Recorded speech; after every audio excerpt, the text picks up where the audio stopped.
Hello and welcome back to this month's Insight series. Today I brought on our senior portfolio manager, Keith Gangl. Keith, thank you for joining me. Thanks for having me. You are our resident expert in initial public offerings. That's our topic for today. It's certainly a hot topic, and I've been around for quite a while, so I've seen a lot of them. So this one certainly is kind of the most topic. That's why I want to talk about it right now. Perfect. And we have a big one coming up tomorrow. We do. And we will also talk about what it takes for a company to go from public to go from private to public. There's a lot of stuff, yeah, so it'll be interesting. Before we start off and dig really into what an initial public offering is and what it takes, we start off traditionally with the year-to-date asset class returns, just to get a little overview of what markets are doing year-to-date. And when we look at the last column here, 2026 year-to-date, then we see, well, there's a little bit more red than it was last month. Cryptocurrency is struggling this year. Gold dipped a little bit into the red territory. But overall, emerging markets are leading the pack, as well as US small cap stocks, which again, it shows the value of diversification, and also the theme of broadening out continues. Yeah. And with that being said, Keith, let's start us off of what really is necessary and what steps are necessary for a company to go public. Because when I look at the slide that you brought here, it looks like a lot of paperwork and a lot of steps. It's not as easy as it sounds, isn't it? No, and even before let's talk about that, let's talk about the difference between private markets and public markets, right? Public markets, like when you go buy a stock, when you hear about the Amazons, the Googles of the world, or what, NVIDIA, you can go to the stock market, a brokerage account, and buy it, and the prices move daily, right? Private markets it's private, it's not public. That means there's no direct access unless you can get through some other vehicles we'll touch on that. But anyway, the process when you're a private company, you don't do all these different filings, and that's when you go public, you have all this paperwork like you just mentioned. First of all, you create a proposal of the company, right? Then a big thing that bankers get excited about is you actually select your banker, right? And the one that we're going to talk about today is SpaceX. They have Goldman and Morgan Stanley leading the bank. So a couple of the big banks. Couple of the big banks, and no surprising that those are two of the leaders in the industry. That such a big IPO is going to be led by those two, and that's an important deal. And it's certainly important to those companies that are doing the underwriting, those two bankers, because there's a big windfall for those guys. So it's a big deal. So they assemble their team, then they file their SEC filings, right? So that's so everybody's filings look similar, and that's called an S1. When they do that you can actually go through and kind of see where the revenue is. When they're private, they don't have to publish what their revenues are. And surprisingly, when some of these companies come public, they surprise you on how much revenue or how little revenue you have. And we'll talk about SpaceX here in a second. Then the next step is, they do a roadshow. Basically, the management team, usually it's the CEO, CFO, the IR, investor relations. They'll travel from city to city. And this could take, again, depends on how hot these markets are, very short, a couple days, or it could take several weeks. Well, they'll go talk to different investors in different cities.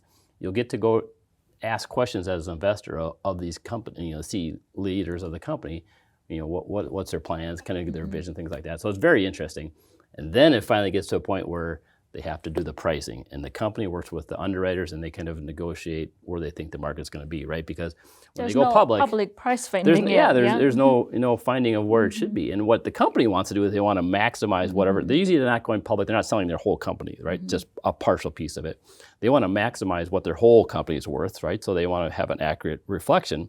Now, investor would rather have it priced a little bit cheaper, so then they get these IPO pops. So that's what happens. The step 7 is when it trades. And that's historically when you see these, again, in a good IPO market, you get these bumps. So we'll see. And then you have the post-IPOs when it's public, anybody can buy it. Yeah, exactly. And you just described all of what it takes, all of the different steps. And I think logic says that, well, this is not done in 2 days, right? No. So when we hear a lot of these IPOs and SpaceX specifically, all of this excitement that we are hearing that is unprecedented, what we usually see when a company goes public, then we just see the excitement in the last couple of weeks before the actual IPO. But it takes a lot longer before that for a company to get ready. So can you talk a little bit on the timeline of how long that usually takes? Yeah, and it could take, this filing, the SpaceX one, is relatively short and condensed. So I wouldn't use that as the typical one. Usually it's a year plus, right? Because you do all this, selecting your underwriter, all the paperwork, all the different people that have invested as a private company, right, along the way. And sometimes they can get out before it actually becomes public. Then you file the big filing for us as investors is S1 filing, which just for SpaceX, they're going public on June 12th. They only filed their S1 just a few weeks ago. That's a very compressed timeline.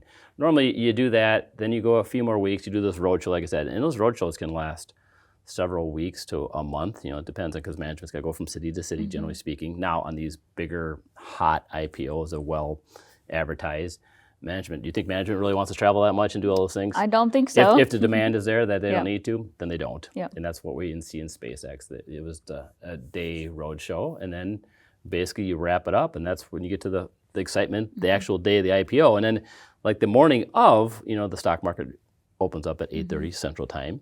Usually IPOs are set on a Friday. Set on a Friday, and then it opens, and it may not open because they're doing the price discovery on these general IPOs. It could take hours, right? Because the bankers may think it's coming in at 150, and then the market demand's so high, they price it at 170, right? Because the company wants 170, not 150. So, and that could take several hours, and then they would finally get to a point where the bid ask is tight enough, then they'll actually set the price, and then all the fun stuff happens. The fun stuff happens, exactly. And to stick a little bit with the fun stuff, because it can be really exciting for investors, for the market when a new IPO and a new company gets its IPO. And what comes to mind for me is some memorable IPOs from the past that I brought here.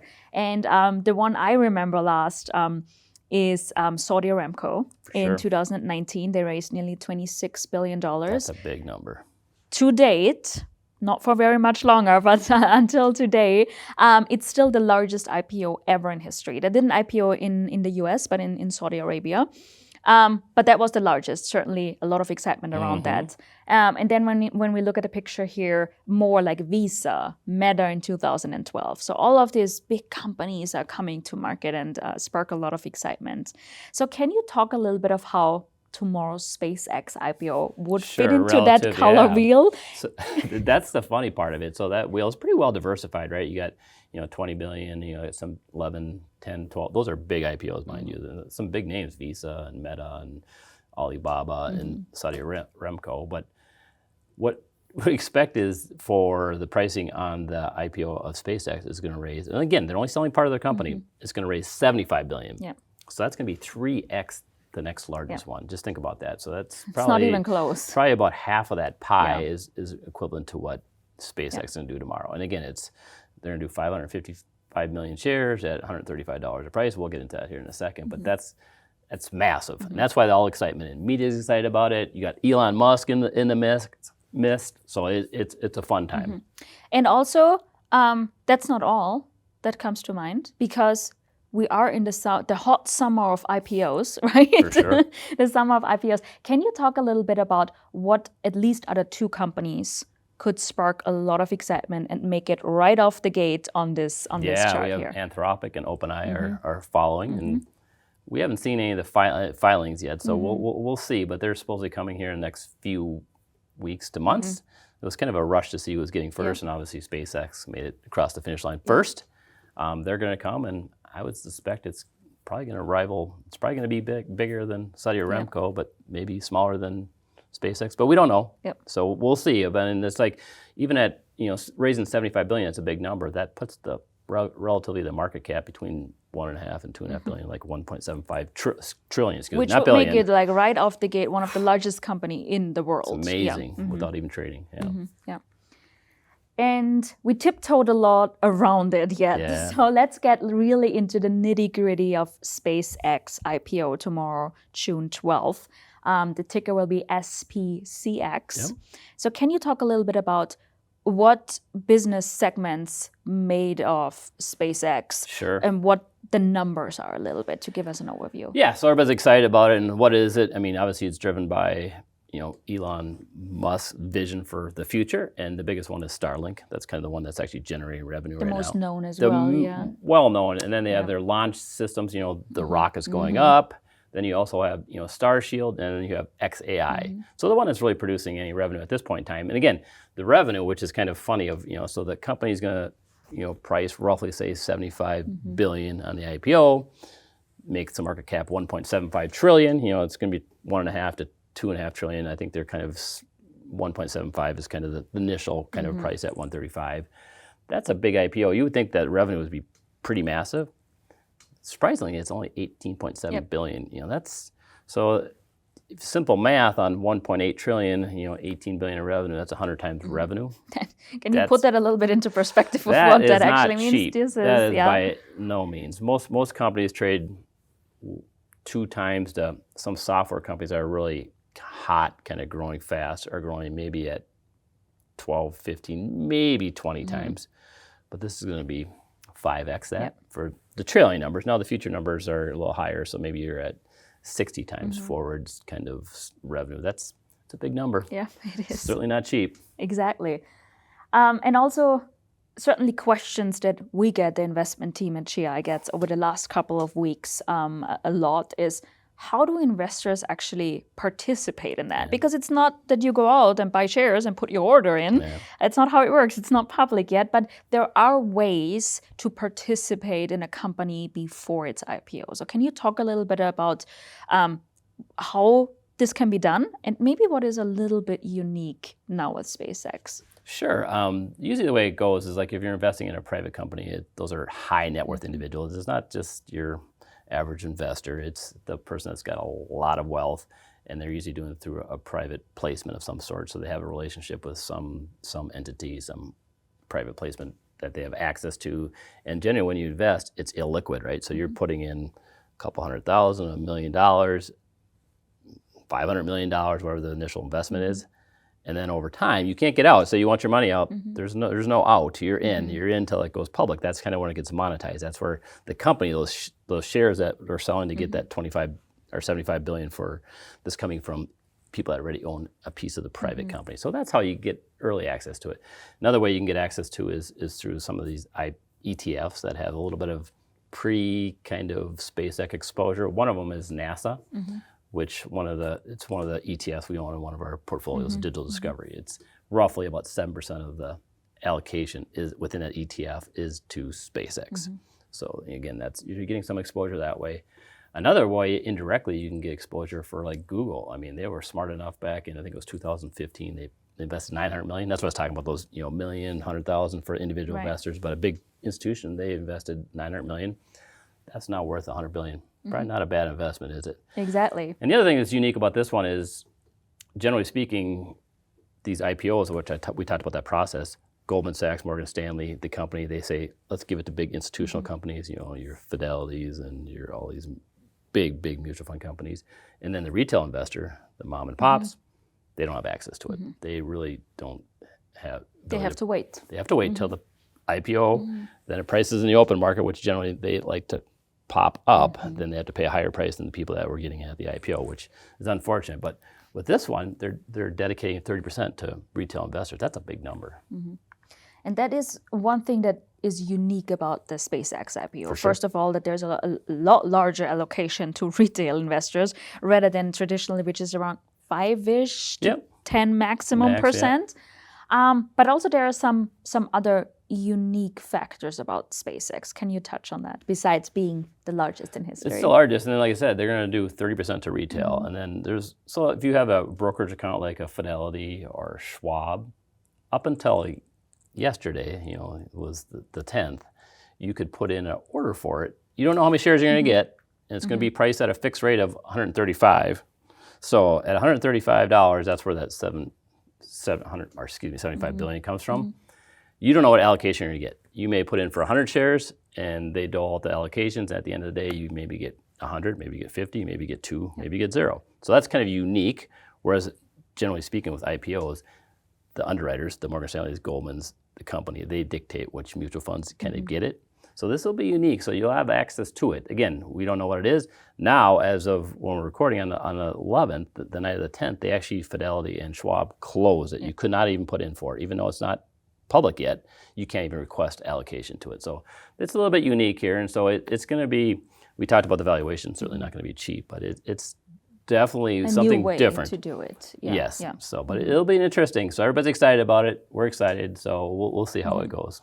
And also, and we talked about the uniqueness of this IPO, but it also influences index providers like NASDAQ and S&P. There were discussions of maybe giving SpaceX an early inclusion in big indices, Yep. which is usually very stringent. They have to wait a certain period. They have to reach different profitability metrics, and then it's not even clear if they get introduced to the index or not. For sure. So can you talk a little bit of what the SpaceX frenzy did to the index providers as a discussion so point? they're all scrambling. It's like, okay, this has become, at that price that we talked about, that 1.75 trillion, it's gonna be a top 10 company, a public company. It's like, okay, so how can we not have a company that's in our big indices at, a top 10, which is, the top, depends on the index you're looking at. Most of those top names are in different indices.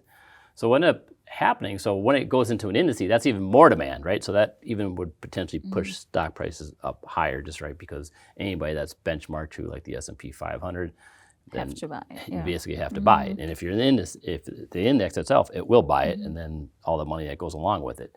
This one's unique because the speculation was that S&P and Dow would maybe potentially include it in their index, kind of fast track it because it's so special. They decided not to do that. So they're going to wait the typical year and the profitability measures. Now, there are a couple indices that potentially are still going to do it. That's the NASDAQ and the Russell 1000 and 3000. So even if you don't get an allocation on, if you put in your brokerage account, you may own some of the other like NASDAQ 100 indices or the Russell 1000 or 3000. Potentially after 15 days, they could add it there, and then you would have a small allocation to it. You still have an allocation to it, yeah, definitely. And I also want to talk about, because there's, again, as we said a couple of times, a lot of excitement, but let's talk about actual numbers and returns. Sure. Because they might not always seem as positive from an IPO. So can you talk a little bit about the long-term returns of companies that just started trading? Yeah, this chart kind of surprised me. You and I were talking about this yesterday. When you look at it, it's like on IPOs, there's a lot of excitement. The reason is because then a lot of people have access to it, right? It was private before, not too many people have access. It's public. Anybody wants to buy it can buy it. Question is, what are you going to pay for it, right? So, and that's why usually you see those hot IPOs. That means, say, if the price is at 135 on SpaceX, and all of a sudden the first opening trade is 150, 200. You see stocks go up 50% on, if it's not priced correctly on those big moves. And if you get in at 135, you certainly would like to see that pop. Now, if you don't have the ability to get in on that first initial pop and you buy it, what's funny is if you look at 3 years after that initial move, the performance is actually less than the overall S&P 5 or the other stocks. It's like 6% versus 11. That's a big difference. So if you didn't get that initial pop, history, at least for the IPOs that we're looking at here, was actually lagged the rest of the market, which kind of surprised me. Yeah, which is interesting. And also when you look at the second chart down here, it's the more expensive the valuation is, the more we could see a lag compared to broader market indexes. Yeah, we just talked about SpaceX, certainly not cheap. I haven't heard anybody make the argument that it's going to become a cheap valuation. Absolutely. And also some things to consider if investors are generally, not specifically SpaceX, but everything that's coming, OpenAI and Anthropic, thinking of that. Things to consider when investing in an IPO, especially also over the last first couple of days after a company went public, that might be a little bit different than just buying other shares that are just trading longer. So can you talk a little bit about what things to consider here? Yeah, the first thing is valuation. We just kind of touched on it. It's 100 times for our revenue, which that's certainly not cheap relative to the rest of the market and kind of historical valuations. The other thing is volatility. There's a lot of volatility in that first couple months because you have some people that were in it, and when they can get out, there's this lockup period, right? The people that have been in private, for example, that Google we talked about, they had 900 million. That's worth 100. But Google cannot sell all its shares on the first day. No, right? So there's a lockup period. They can sell some shares. And then it depends on how much they want to monetize. That's right. And especially for people that probably been in early days, that maybe they are up 10, 20, 50 fold on their initial investment. And they're like, that's great. We want to get out. We want to get out. And that's where the opportunity comes. So that puts more shares on the market, right, which causes more volatility. And so it's a fun thing to watch. And so I think this one certainly is going to be the biggest, and it's certainly going to be probably the most wild, and that's kind of why everybody's been talking about it for the last month. Yeah, exactly. Keith, thank you so much for joining me today to break down how IPOs generally work, and especially also about the excitement of SpaceX IPO tomorrow, and the uniqueness about this IPO specifically. And I think we will all have a little bit of a field experiment day tomorrow will be. of how this works with all of the different quirks that we see with SpaceX. Yes. I will summarize what we just heard. IPOs can spark a lot of excitement, but caution is warranted. Separate hype from fundamentals. And as always, diversify your assets to manage volatility. And in the long term, the economy and earnings growth drive stock markets. Don't trade headlines, have a long-term plan, stay diversified, but most importantly, stay invested. And with that, thank you so much for joining us today, and thank you for your precious time. We will be back next month with another exciting topic of what drives the markets.